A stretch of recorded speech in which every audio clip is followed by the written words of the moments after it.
Good evening, good evening, good evening, good evening, good evening, and good evening once again. Good evening once again. I'm live right now from the car. You can definitely share this live stream.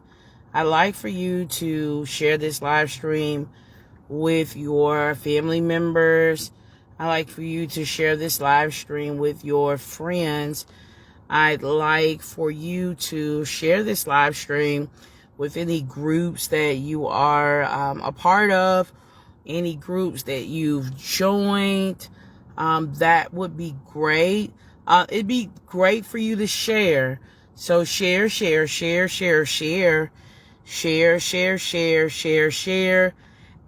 share once again. Share once again. Thank you so very much for sharing this live stream. Thank you so very much. Thank you so very much, right? So very much for sharing this live stream. And if you choose to support Missing Lost and Trafficked, I'm going to boldly enter in the Cash App where you can support Missing Lost and Trafficked. And I'm going to do that without shame today. How about that? I'll do that without shame. Okay, so I'm going to, if you want to support,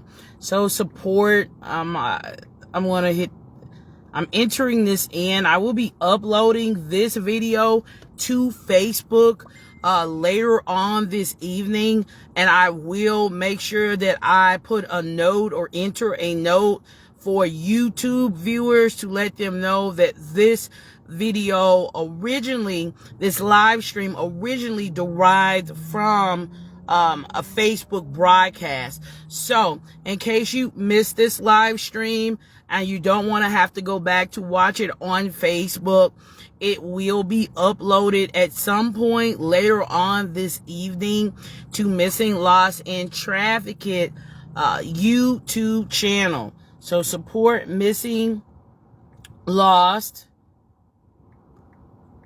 and Trafficked. Okay? I got some things to say, and I'm going to say it.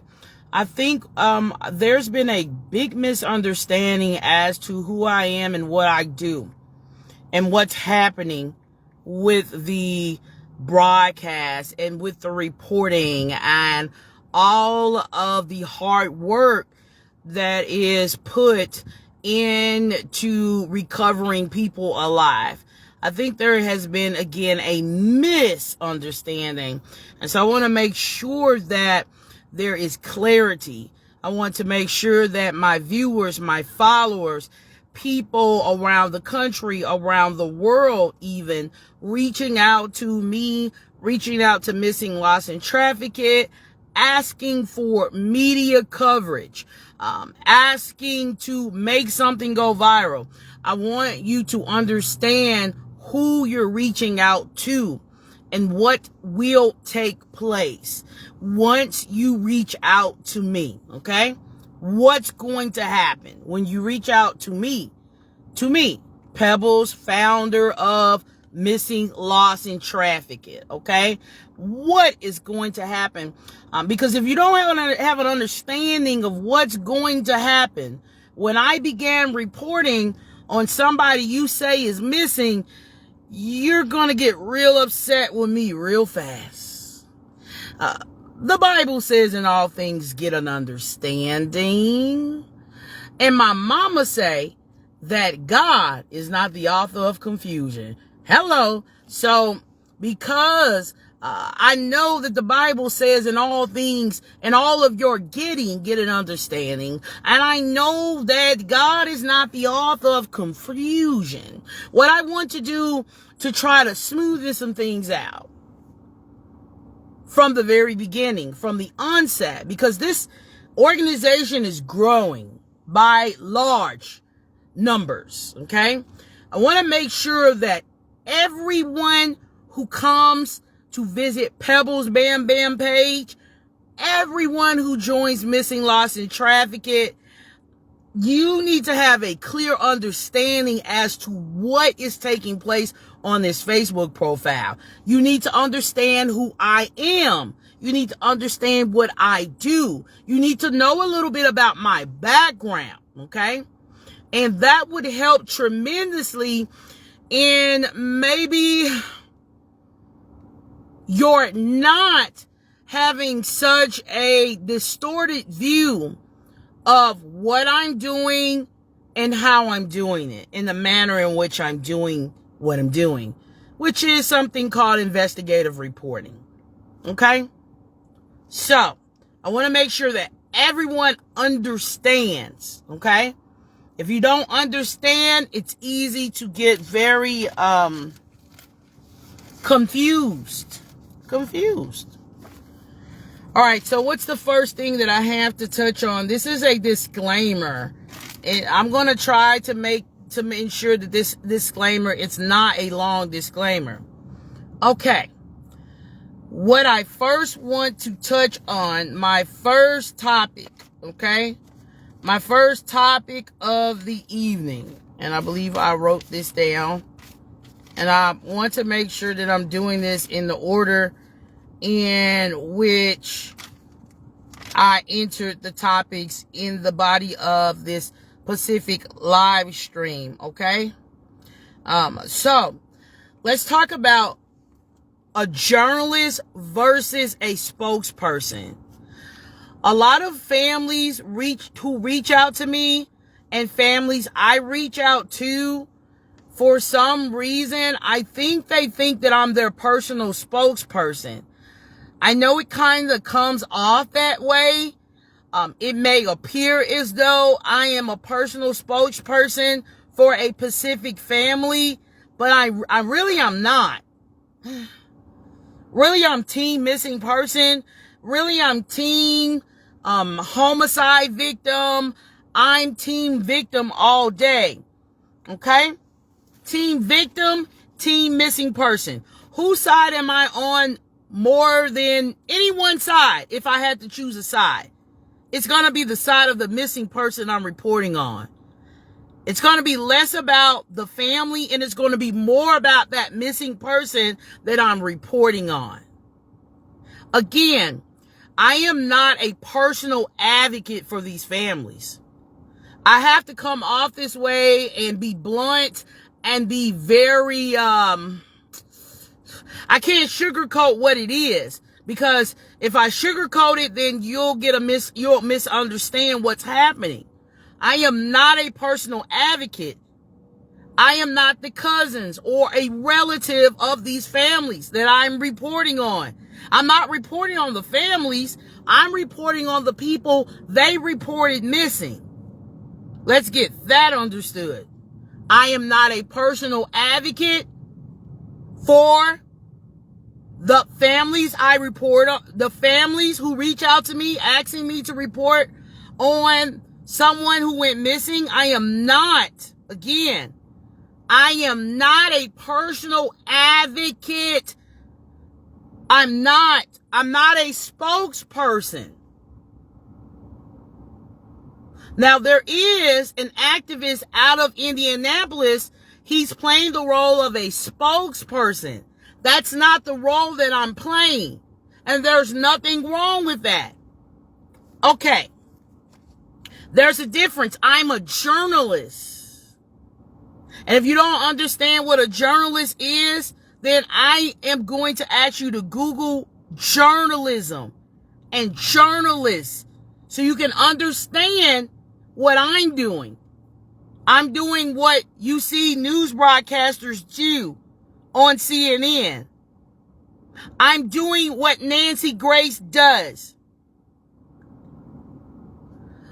Doing a little bit of what Dr. Field does. He does investigative research. Okay? At no point am I playing the role of a personal assistant to families. I don't make up contracts with families. What does that mean? when they reach out to me or I'm reaching out to them, it is for the purpose of those individuals, family members or relatives or friends who are missing, getting more in-depth media coverage. That's what I provide. Media coverage. With scrutiny, though. The media coverage that's being provided by Missing, Lost, and Trafficked isn't narrow-minded. It isn't a media coverage that only talks about what's good. It's not media coverage that's focused on a specific narrative. That's what you need to understand. It's not going to be media coverage that always make family members happy. They're not going to always be happy with what I find out. It's good if they're happy to know that their family member is found alive, but that's not what's happening. That's not what Missing, Lost, and Trafficked does. Let's talk a little bit about the difference between a spokesperson and an investigative journalist. There's a big difference. Again, I know some people may watch my reporting because I'm so passionate about what I do. You look at the 50 state alerts and you think I've drawn up a contract between myself and these families, and I have not. And they have the right to tell me when to start and when to stop reporting, and they really do not. So here's what a media spokesperson is. It's a person who represents a company, an industry, or a cause in the media. Usually a member of a company's marketing department, another company employee, or a member of public relations from firm, hired by the company, elected to speak on behalf of others. I am not a person that's elected, chosen by specific family members to report on their family members. I am a journalist exercising what we know as the First Amendment, which gives me freedom of the press. That's what you need to understand moving forward if you're going to continue following my reporting. You'll always be confused. You'll always be upset. You'll always be like, I don't know what's going on. What's happening here? If you think that I'm a media spokesperson, or if I'm doing something called marketing, branding, that's not what's happening here. I need you to understand, a media spokesperson is chosen or elected by a group, an individual, or actually a media spokesperson can be elected by a family for the purpose of reporting what makes the family look good. That's not what I do here. That's not what's happening with Missing, Lost, and Trafficked. It can't happen. Ethical journalism cannot consist of me reporting only what family members want me to report. That means that I don't get an opportunity to expose mothers who kill their children, fathers who kill their children, uncles who prey on their nieces and nephews and somehow kill those nieces and nephews. If I'm a spokesperson, that means I'm not digging for the truth. I'm only reporting what's in the best interest of that family for the sake of a family's reputation. That's not what's happening with Missing, Lost, and Trafficked. Missing, Lost, and Trafficked digs for the truth. The truth is unsavory. The truth is unsettling. The truth is stranger than fiction.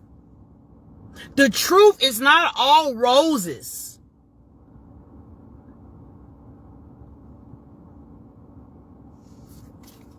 Okay. What is investigative journalism? It's a form of journalism in which reporters deeply investigate a single topic of interest, such as serious crimes, political corruption, or corporate wrongdoing. An investigative journalist may spend months or years researching and preparing a report.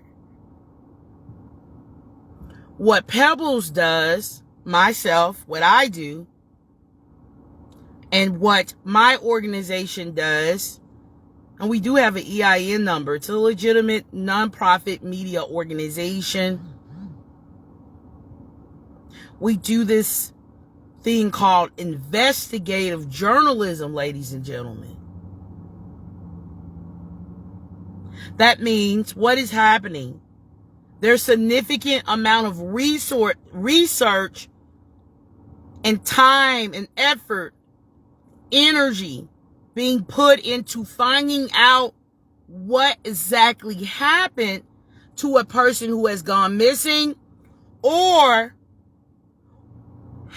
who may have murdered a person who has been found deceased. And it has been determined that that person is a victim of a violent crime. This platform carries out investigative journalism. Investigative journalism. Now, I choose to incorporate my faith, my belief in God, and my spirituality on some level into what I do as a journalist. But I need you to understand what's happening here. It's investigative journalism. I don't report what only makes you feel good. Some information I may learn may shock you. You're going to be upset. You're going to question it. It's going to cause you to probably lose sleep at night.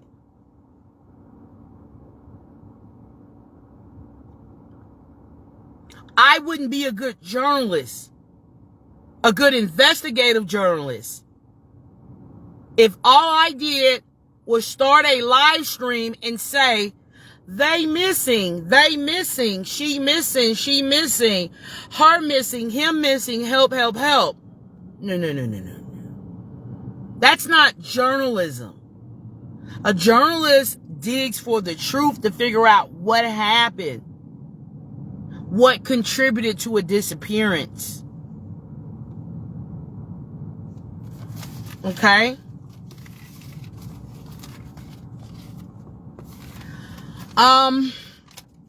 I've had people reach out to me saying things like, the family says you're not authorized to speak on their behalf.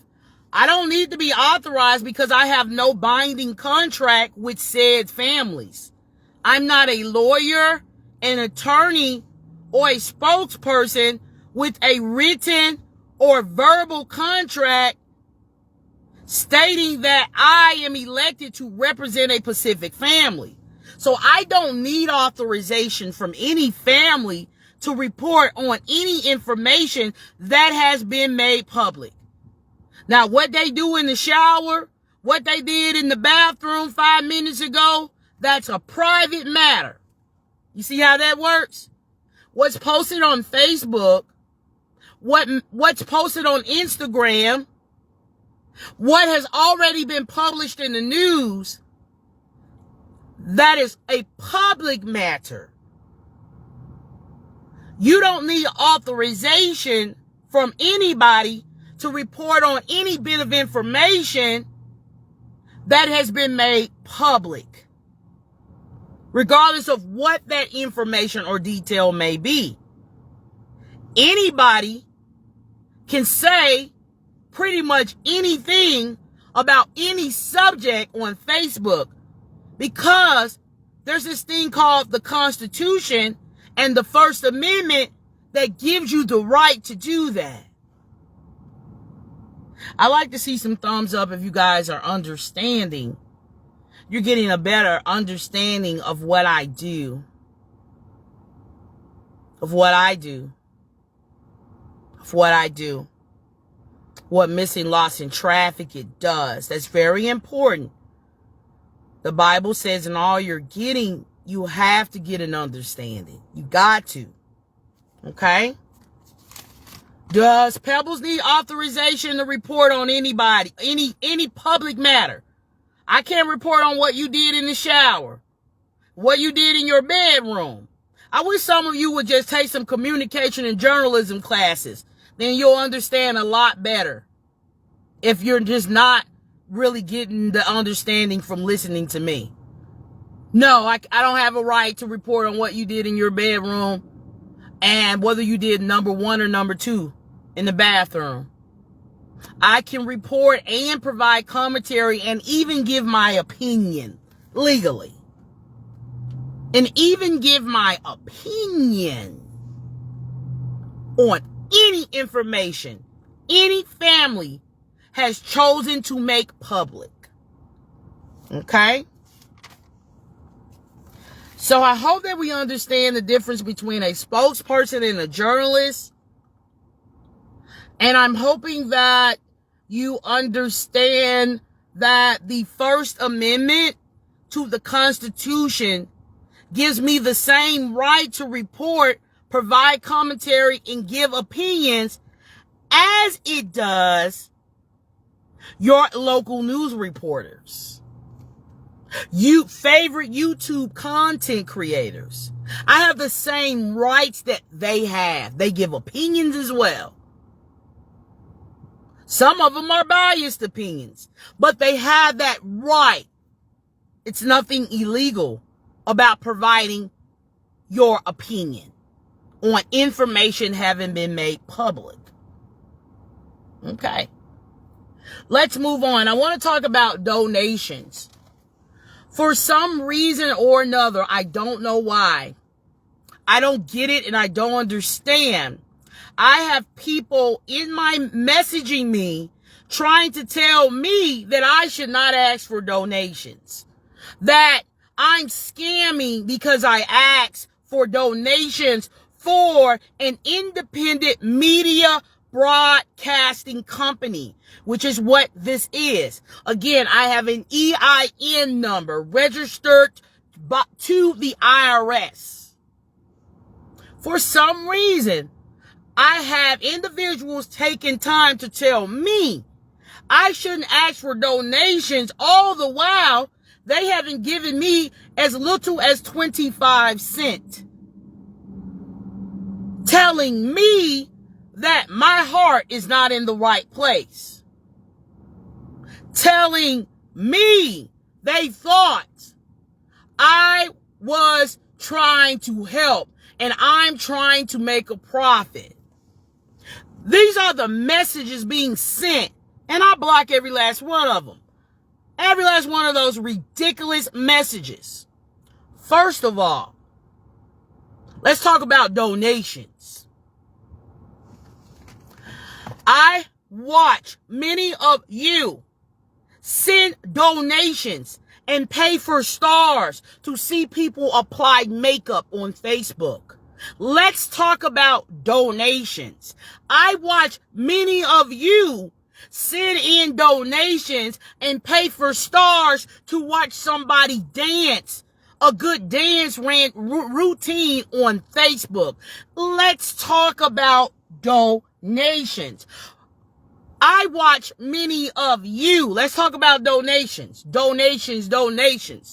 Give hundreds and thousands of dollars to YouTube content creators. You can go on YouTube right now. You'll see people giving $100 donations, $50 donations, $300 donations, maybe even $500 donations to listen to someone talk on YouTube.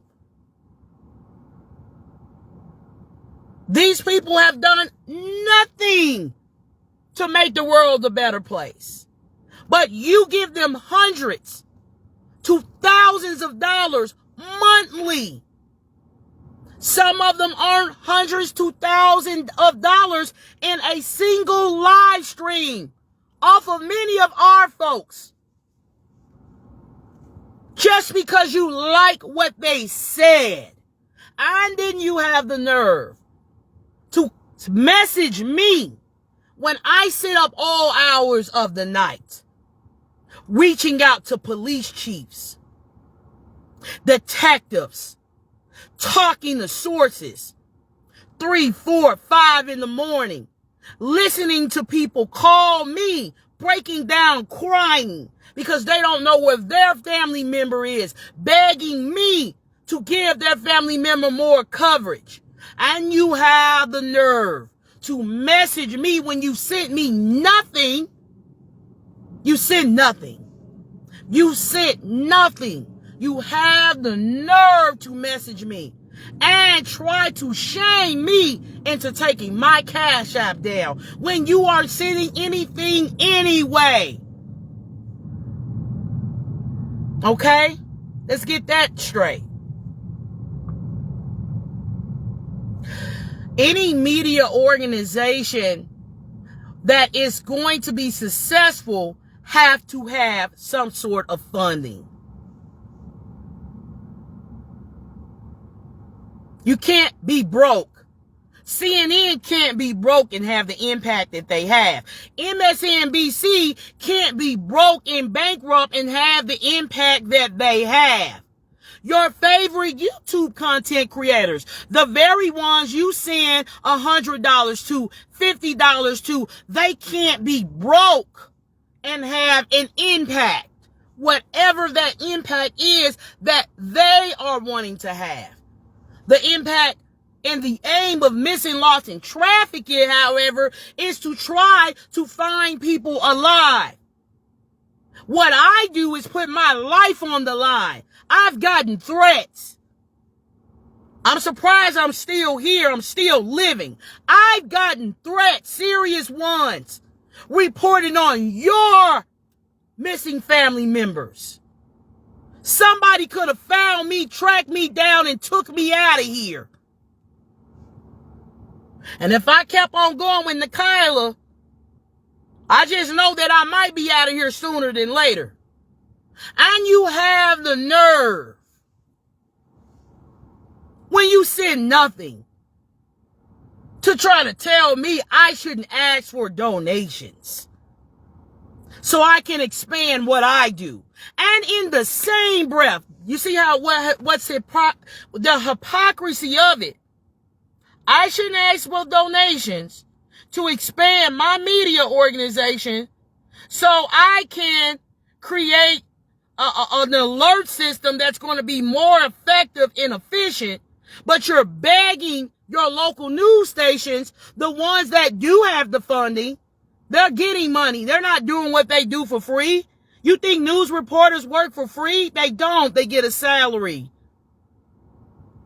All the while you're begging them to provide media coverage, to spotlight somebody that went missing in your family. And you expect for Pebbles to be broke, to not have any funding, to do it all on Facebook Lives. That's not reality. Reality is that my platform has to grow. It must expand. It can't shrink. It got to expand so I can give the type of coverage that a lot of these people deserve. I need to be able to broadcast on multiple platforms. There are instances where there are individuals who need me on the spot covering a missing person. What does that mean? I might have to travel a few states away and give what I know, what I call on-the-spot media coverage. I can't do that broke and penniless and not having any sort of donations at all.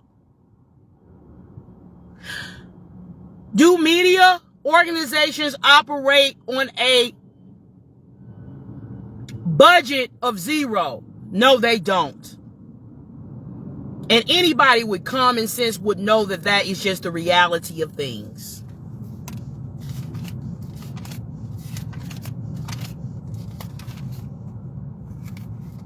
In the United States, public broadcasters may receive funding from both federal and state, sources. But generally, most of their financial support comes from underwriting by foundations and business audience contributions via pledge drives. Where does most of the funding come from? Really? For a lot of the media organizations reporting on current events, issues, people, topics.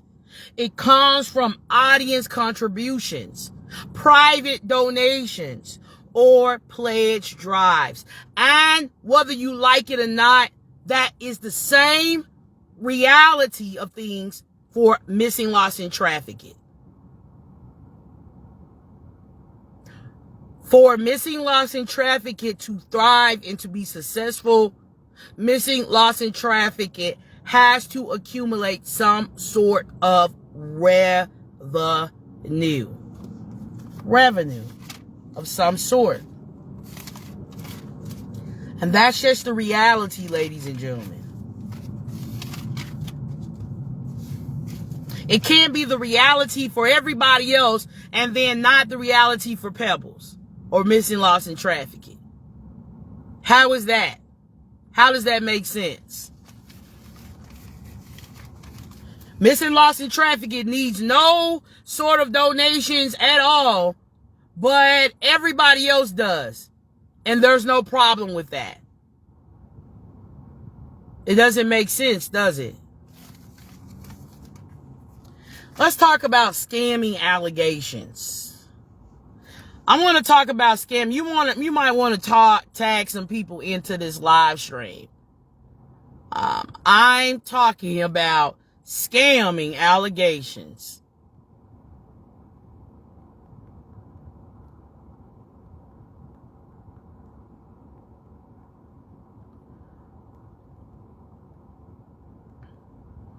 And I'll give you time to tag whoever you want to tag into the live stream.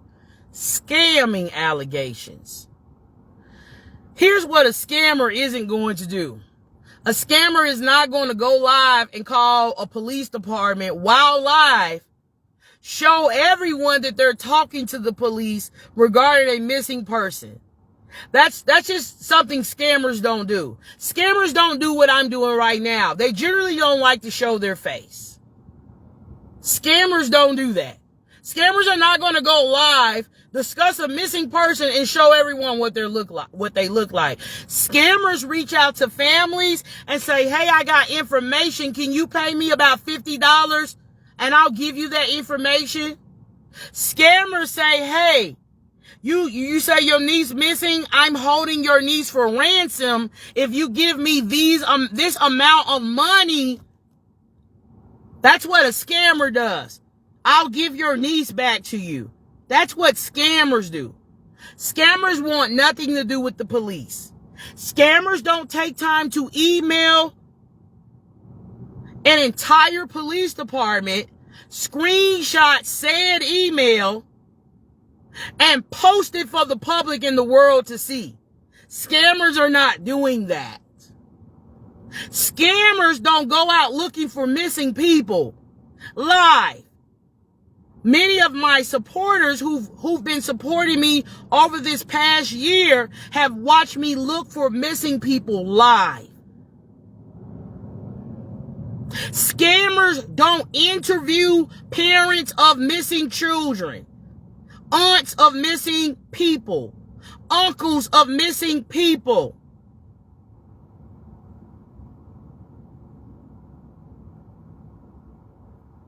With logical and formatted questions already planned out. Scammers don't do that.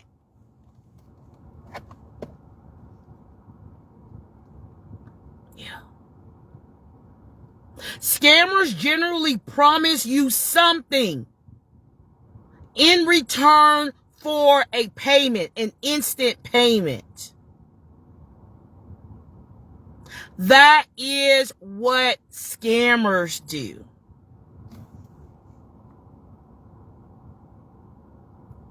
No, I'm blocking you, Holmes, because you knew what this live stream was about when you got on this live stream.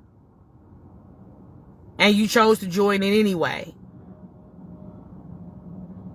I'm providing a bit of clarity for my audience, for my viewers, and my followers. And, you know, it is disheartening that some of you aren't able to read in between the lines. When I'm reporting on something and I'm getting a little deep, getting a little too close to the truth, you haven't realized yet that some of these people just be scared that I'm going to find out something that's going to make them look bad, or maybe their family members look bad. You haven't figured that out yet. I figured it out. Whenever I'm getting really close to the truth, and this is just something that I want to add. Whenever I'm getting close to the truth, family members will begin acting very irrational, doing stuff that don't make sense, saying that I'm reporting fake news because I'm getting too close to the truth, because there's something that they don't want out that they think I'm going to expose. I may not even realize how close to the truth I'm actually getting. I may not realize it. Just how close I'm getting to the truth.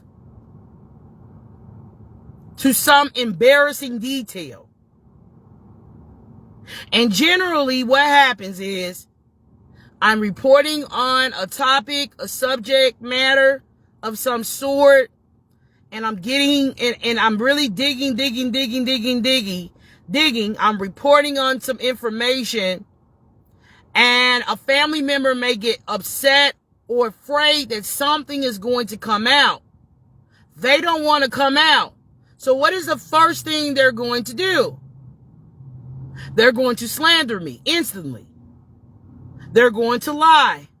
That's just going to happen. It's going to happen a lot. It's going to happen a lot. Whenever I'm getting real close to the truth, pay attention. Because if you go back and look at my reporting, you're like, I can't see what she said that would warrant this sort of reaction or response. When you go back and you look at my reporting on that Kyla, just go observe it. You're not going to be able to see that there's something was unethical, an unethical angle I took in reporting on her. You're not going to see that I've painted her out to be some sort of monster or her family members. You're not going to see anything that makes logical sense as of why those said family members would respond or react the way they reacted to my reporting. What does make sense is either they just don't like me personally, or I was getting too close to a truth. That's what makes sense if you're really thinking about it. And you're really being logical about what is happening here. I can't really see what she said wrong. I can't see. You're not going to see it.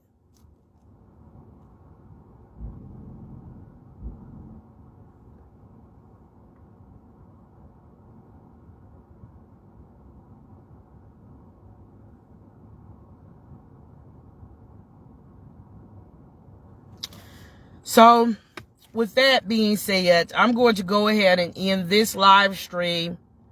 But I just wanted to provide some clarity on the difference between a journalist and a spokesperson. I want to talk about donations, which I talked about, and how all media organizations thrive on donations. All media or organizations thrive on donations. I wanted to talk about scamming allegations, and then I want to challenge you to think a little deeper. Anytime I'm reporting on a missing person, and then suddenly, out of nowhere, a family member that just spoke with me, was just on live talking to me, crying their eyes out, suddenly she's a scammer. Have you taken the time to actually think about why they may be saying the things that they're saying, instead of just jumping on a bandwagon? Because I sit and think about things like, wait a minute, that doesn't make sense. There's something else happening here. Just think. A lot of people don't think for themselves. They just listen to whatever is being said, and they just jump on a bandwagon and they go in full attack mode. I'm challenging you to start thinking. Don't be so quick to go into full attack mode. Sit, think, see what's happening for yourself. And then you come to a rational conclusion regarding what is really happening. That is what I'm challenging you to do. Thank you so very much for joining this live stream today. I appreciate all the shares and all of the cares. If you message me some ridiculous statement, disclaimer, I'm blocking you. If you message me with threats, I'm blocking you. If you message me with insults, I'm blocking you. If you message anything I find unsavory on my profile at all, I'm blocking you. Or in my group, you're gonna be blocked. I've blocked a lot of people already. Thank you guys. Have a great day.